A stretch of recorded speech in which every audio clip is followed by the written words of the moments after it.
So hello everyone. कल के part 1 में हमने पढ़ा था production of the computer, generation, its classification and some important full forms which is frequently asked in the government exams. आज हम पढ़ने वाले हैं ऑर्गेनाइजेशन। So let's start. तो आज हम पढ़ेंगे फंक्शन ऑफ सीपीयू।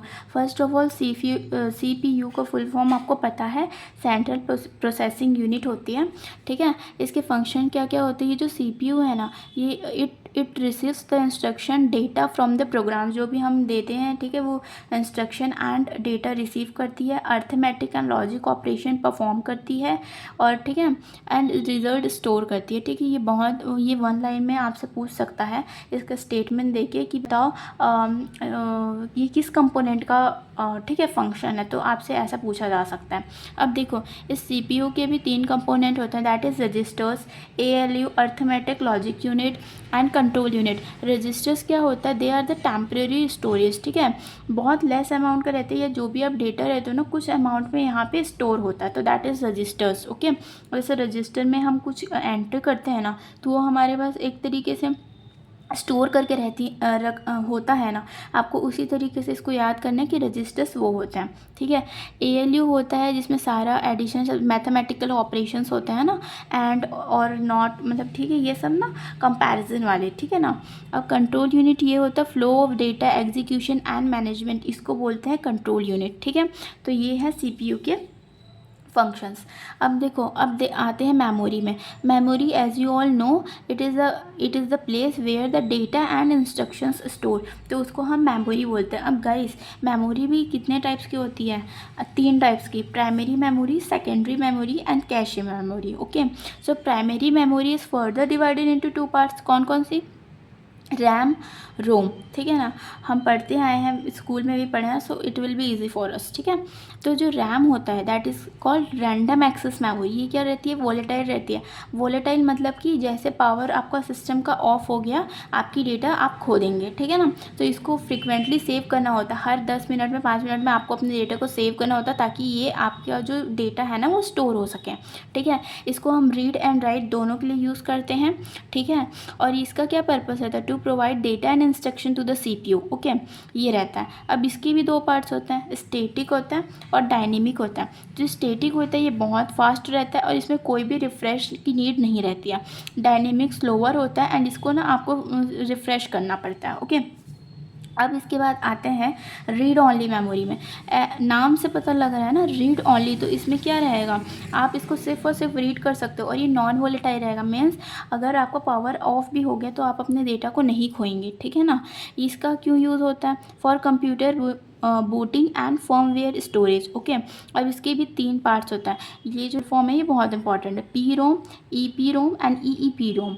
तो इसके फुल फॉर्म है programmable read only memory, electrical programmable read only memory, electrical erasable programmable read only memory. Okay, अब देखो, ये जो रहता है ना पी रोम, ये 1 टाइम प्रोग्रामेबल रहता है।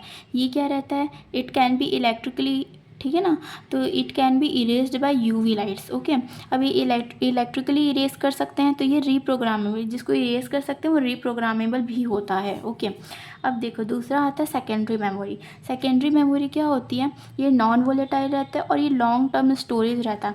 लाइक आपने देखा होगा ना कि जो डीवीडी होती है, सीडी होती है, this are all the secondary memory. ठीक है, तो इसमें तो वोलेटाइल वाली चीज़ ही नहीं है। ठीक है, ये ऑप्टिकल मीडिया होता है। अब देखो इसमें भी 3 तरीके के होता है। ठीक है, ऑप्टिकल मीडिया जिसमें सीडी, डीवीडी, ब्लू रे आते हैं। मैग्नेटिक मीडिया होती है, हार्ड डिस्क, मैग्नेटिक टेप, ये आता है। फ्लैश स्टोरेज, पेन ड्राइव वगैरह जो हम लोग यूज़ करते हैं that is flash storage. Okay, अब कैशे मेमोरी होता है ना, जब हम कुछ रन कर रहे होते हैं प्रोग्राम, तो कुछ जो डेटा है वो आपके कैशे मेमोरी में सेव होती है, मोबाइल में भी होती है, तो दैट इज़ कैशे मेमोरी। ठीक है, stores frequently use data and instruction, fast access to CPU, and ये क्या रहता है, high speed memory and main memory के कुछ बिटवीन रहता है, that is cache memory. Okay, ठीक है। अब देखिए गाइस, हम लोगों ने पढ़ा था कि कंप्यूटर के दो कंपोनेंट होता है, that is hardware and software. Hardware are the components which can be touched and software which can not be, means this are the program and the instructions. तो हार्डवेयर में क्या क्या पार्ट्स होता है? हार्डवेयर में दो पार्ट्स होते हैं, that is input device and output device. Input device वो होता है जो डेटा एंड इंस्ट्रक्शन लेता है, ठीक है ना, तो दैट इज़ इनपुट डिवाइस। ठीक है। आउटपुट डिवाइस वो होता है जो प्रोसेस्ड डेटा देता है, लाइक आप कीबोर्ड से कुछ भी टाइप करते हैं, माउस से कुछ भी आप क्लिक करते हैं, स्कैनर। ठीक है। तो ये this are all the input devices. Output devices क्या होता है? जो आपको प्रोसेस देता देर है, that is monitor, printer, speaker etcetera. अब जो सबसे इम्पॉर्टेंट है इन सब में, दैट इज़ कीबोर्ड। कीबोर्ड से बहुत सारे क्वेश्चंस बनते हैं। अल्फ़ाबेट होती है A to Z, न्यूमेरिक होती है 0 to 9, फंक्शन की F1 से F12, मॉडिफायर की होती है। मॉडिफायर की क्या होती है? कंट्रोल को, एल्टर को, शिफ्ट को, हम लोग ये सब को क्या बोलते हैं? मॉडिफायर की बोलते हैं। टॉगल की क्या होती है? जो न्यू नंबर लॉक होता है, कैप्स लॉक होता है ना, that is called toggle keys. ठीक है ना। और माउस, अब माउस का पर्पस क्या है? इसको तो टाइप करने के लिए यूज़ करता है। माउस का पर्पस है to select the object. Okay. Mouse का आपको बस इतना पता होना चाहिए कि कौन सा बटन किस चीज़ के लिए यूज़ होता है। लेफ़्ट बटन क्यों यूज़ होता है? लेफ़्ट होता है to select and open too, ठीक है। राइट क्यों यूज़ होता है? शॉर्टकट मेन्यू के लिए। स्क्रॉल जो बीच वाला होता है ना, जिसको हम स्क्रॉल करते हैं, वो क्यों यूज़ होता है? स्क्रॉलिंग अप एंड डाउन, ठीक है, जो सर्कुलर पार्ट होता है। ऑप्टिकल सेंसर क्यों होता है? मूवमेंट डिटेक्शन को मूवमेंट डिटेक्ट कर सके इसलिए। अब माउस भी दो तरीके के होता है, ठीक है ना, मैकेनिकल और ऑप्टिकल। अब स्कैनर है, स्कैनर का बस आपको पता होना चाहिए OMR, जो हम फील करते हैं ना pencil, that is magnetic ink. ये जो हो रहता है MICR, मैंने बताया था, that is use in the bank cheques. ठीक है। QR जो आप जाते हो एंड स्कैन करते हो, that is QR। And bar code जो किसी भी प्रोडक्ट के पीछे आपको दिखा रहता है, या पैकेजिंग वगैरह के पीछे आपको लिखा रहता है ना, तो that is bar code. And अब सबसे ज़्यादा जो इम्पॉर्टेंट है ना, जो आपको वन लाइनर में पूछ सकता है, विच इज़ दिस।